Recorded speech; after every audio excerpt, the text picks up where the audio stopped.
See my cute shoes? All right, just gonna dive right on into it. I'm not gonna really get into my childhood all that much. I come from your run-of-the-mill dysfunctional family. I was born to two teenagers. So, of course, eventually there was divorce, step-parents, a variety of abuses, a narcissist father, a drug-addicted mother. There was a war, Desert Storm, a variety of more abuse. Mom went to rehab, got more neglect from Dad. Then, after a few years, Mom changed her habit to a more legal substance, and it ended up taking her life this past June. Welcome to How to Create a Codependent.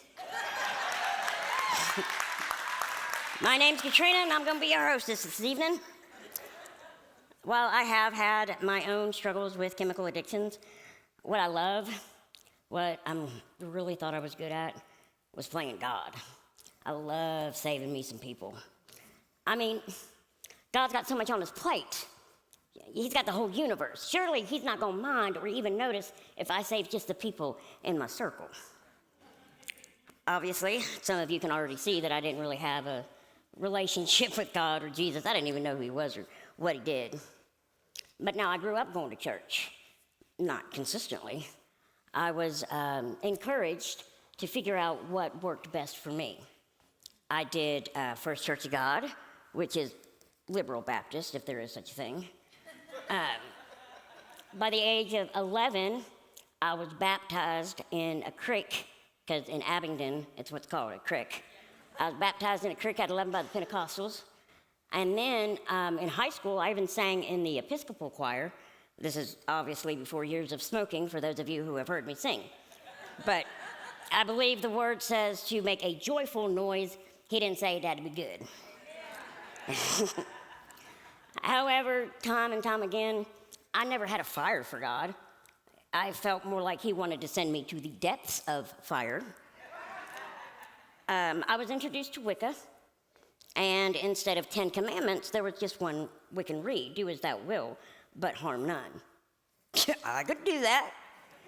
I was what you would call a solitary kitchen witch, which I hate the word witch. I never use it, but then again, I'm a little person who hates the politically correct term, little person. So I wasn't really announcing my religion, especially not in this area.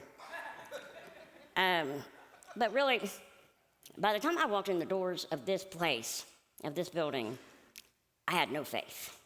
I had no faith in God. I had no faith in my husband. I had no faith in marriage. I had no faith in love. I had no faith in myself. So I had nothing. I knew what I didn't believe in, but I didn't know what to believe in. Here's the thing about playing God. We're not good at it. And I mean, we think we are, but we're not. And it's not an opinion, it's a fact. We just can't do God. Now, I mentioned that my mom was an addict, and I guess that's where I developed my love for addicts. I love me some addicts. I helped one, so I'll help them all. My baby daddy, he was an alcoholic. And when we got together, it wasn't a problem because we were both drinking and using. But then I got pregnant. He didn't get the memo. So apparently, by the time my son was 3, I just packed up a bunch of dirty laundry, my kid, and a split. I moved in with a girlfriend of mine. But within a year, I went from the pot directly into the fire when I met the man that I was ending up married. Just generational curses repeating. When we met, it was like, you are so crazy. And then it became, oh, you are crazy.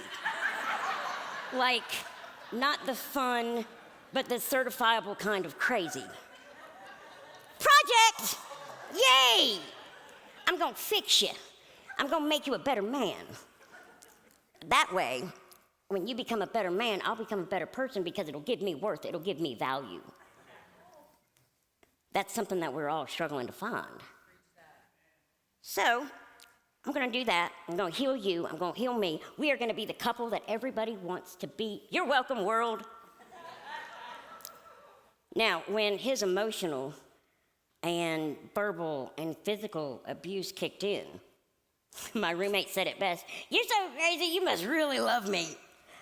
Sure, let's get married. So we did. But just after a year of marriage, I ended up leaving him for the first time for a number of years.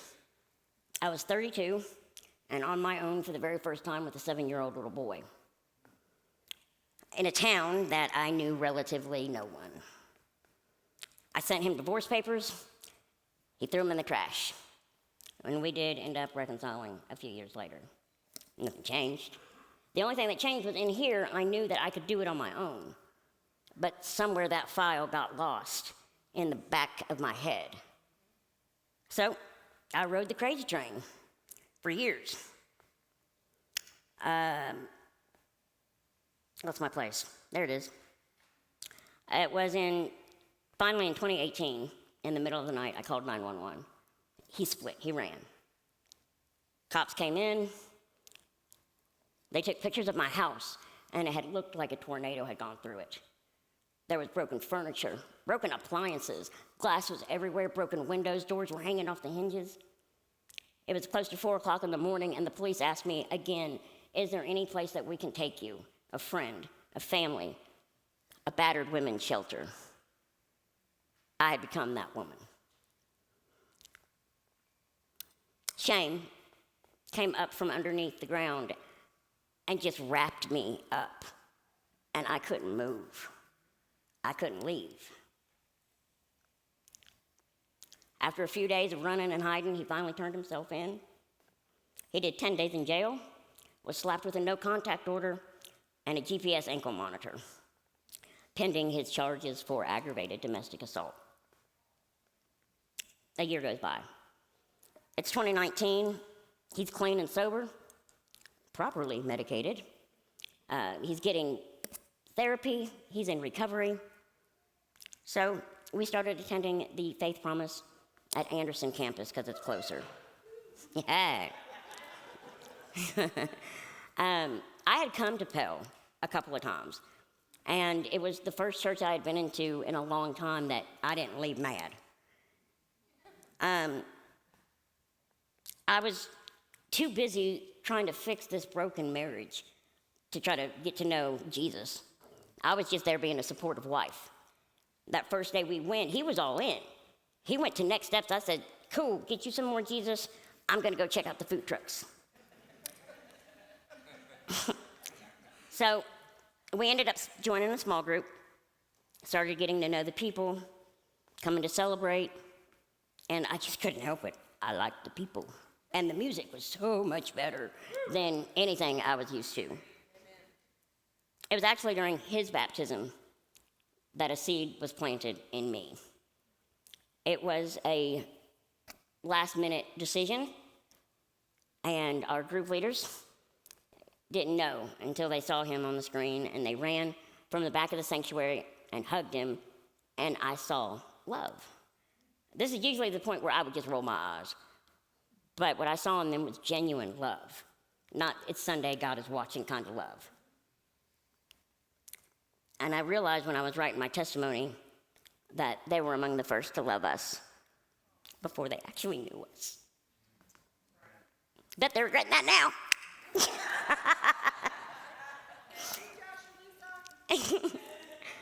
It was actually during Heart for the Harvest that we do here that I got up the courage and went up to a then stranger and asked her to pray for healing of my heart and to help me find my faith. Because I was at that point, God, you want me? You better show me something. Show me something. Lesson number 1, when you dare God, he's going to see your dare and raise you and put your money where your mouth is. Money just started appearing in wallets. Opportunities lined up like nothing. He and I figured out a way to communicate. We were the image of a happy, healthy, wholesome family. So one day, after the sinner's prayer, Robbie always says, with every head bowed and every eye still closed, just you and me, if you said that prayer today for the first time and you've actually asked Jesus into your heart, will you raise your hand? And I did.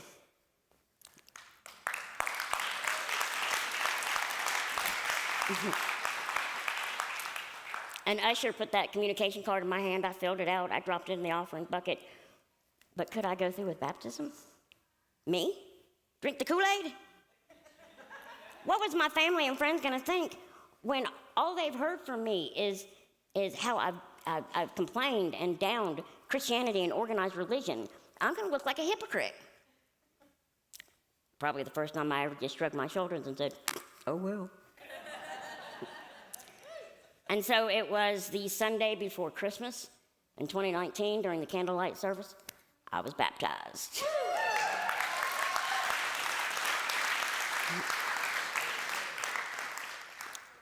So, 2019, man, that's gonna be my year. We had it together. 2020 hit COVID. 2020 didn't feel like a great year for a lot of people, including myself. Our happy, healthy, wholesome family just went right back to being the toxic war zone it had once been. During a particularly low day, I was battle-worn from fighting an enemy, an invisible enemy I wasn't equipped to fight yet. And the thought just kept repeating in my mind, this is it. This is as good as it's ever gonna get. No matter what you do and how you try, he is going to keep beating you down until you learn to stay down. A concerned friend called in the cavalry. During a pandemic when everybody's supposed to be in quarantine, they come over to my house, Adam and Amy. They sit on my porch and they talk to us. Couldn't tell you what we talked about. But I do remember Amy taking her little 4'11" self. Whatever. With the pretty shoes, probably. Don't blame me, come on now. But I do remember her walking through my entire yard, the perimeter of my yard, and she prayed. I don't know what she prayed for, I never asked, and I don't want to know. But now that I'm here on the other side, I got a good idea. So in front of all these people, for the last time, I say thank you to Amy and to Adam, you waterers of many seeds. It was a few weeks later that I just said, enough is enough. Kleenex. We know Adam gets a little choked up. A few weeks later, after the intervention, I said enough is enough. I took out a protection order, and he was removed from the house. Now I got to figure out a way to start my life. Not start my life over, because that life that was broken, that wasn't mine to fix. I had to figure out a way to start a life with God.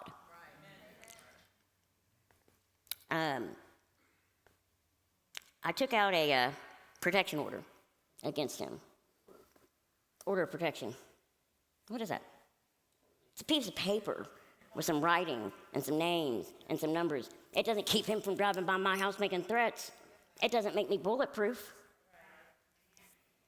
James, Jesus' half-brother James, says in his book, James, 5:16, confess your sins and pray for each other, and you will be healed. That piece of paper was a confession of my sin and of my shame.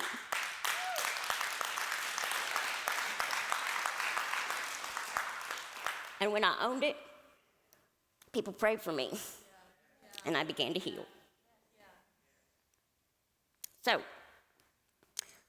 the day before my birthday, which is Thursday, by the way, you still have a couple shopping days left. It was the day before my birthday in 2020, and it was ship and testimony night. A couple shared their testimony, but when she shared her testimony, she was sharing mine. And I sat there and I realized I'd been coming here week after week, so full of pain and so broken that I was just getting my spirit filled enough to get me to the next group. Get my spirit filled to get me to the next group, get my spirit filled to get me to the next service. That's all I was living for. And I sat there and I listened to her and I said, you know what? I don't know what God has in store for me, but from where I'm at, it's got to be better than this. So I stood up and I took my commitment chip. And I committed myself that day that I wasn't going down like that. My Angelou says, like dust, I'll rise.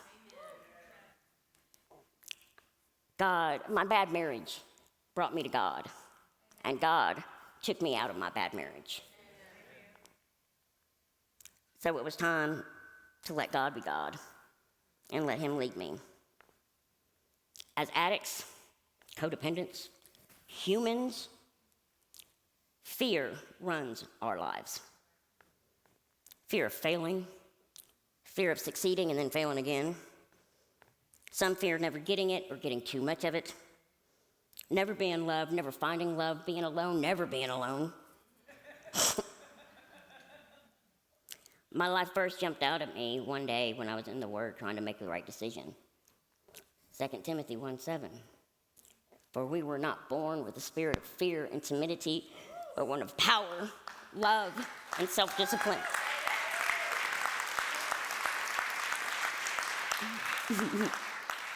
Suddenly I realized I've been struggling my whole life because I've been afraid my whole life. I thought that's how I was made. Apparently not. Who knew? 4 years ago, I walked in here, a tree-hugging pagan, domestic violence victim and abuser, and so hurt that it was hard to breathe. So broken, I didn't know what I was doing. One of the best things I ever read was out of the book, Having a Merry Heart in a Martha World. At the end, the author says that humans were like broken pieces of colorful glass. And God takes these pieces and puts them together and shines the light that is Jesus through them, and we become these amazing kaleidoscopes.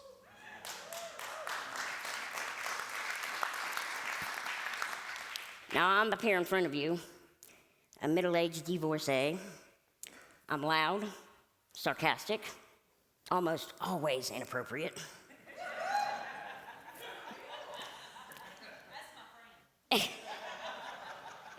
And I'm also the daughter of the one true king.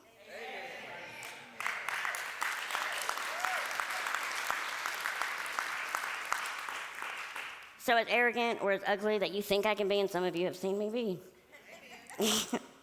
it ain't nothing compared to what God has seen in me. And he still calls me his special possession.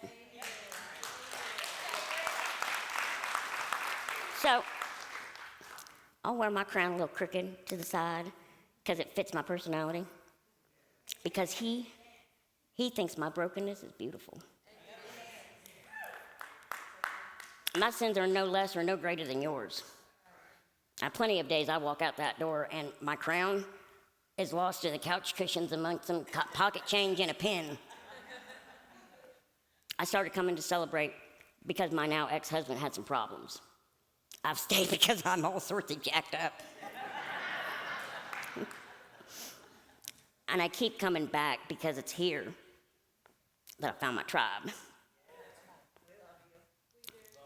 People who are more than just people that I talk to and worship with, people that I do everyday life with. People who have influenced me as godly women and men, where no judgment or condemnation can be found. People who push me to do better and be better, call me on my trash. We have been bonded in snot, tears, and a whole lot of laughter. Also some yelling from me. My tribe, I have seen people literally stand between me and the enemy. People who have laughed at me, with me, and at themselves. I found the meaning of unconditional love. One that is not of this physical world, but one that God has brought together. The last Freedom Conference that I participated in, Amy was the first person to pray for me. It's like I had come full circle. Every week, you hear how important we say group is. I am here to literally testify to that fact. Had it not been for my small groups and my serving, I would still be in a dark place with only a religion instead of free with a relationship with God.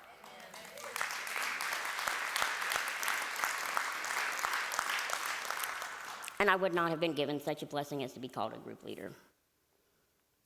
I found my firm foundation in Christ. He has shown me my gift and how to use it. This is why that even on my worst days when I'm not saying it, I'm not feeling it, I know deep down I am blessed and highly favored.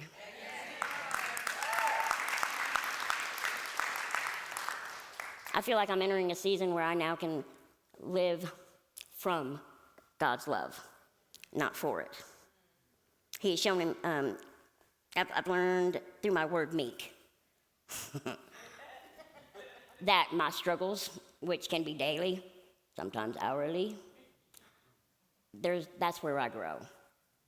That's what makes me get closer to being what God has intended me to be, and that makes me excited. I look forward to seeing what God has in store for me until I get home to Him. It has been because of the people in this room and in Faith Promise that I have learned how to love God, love people, find my purpose. And now I'm ready to help win the world.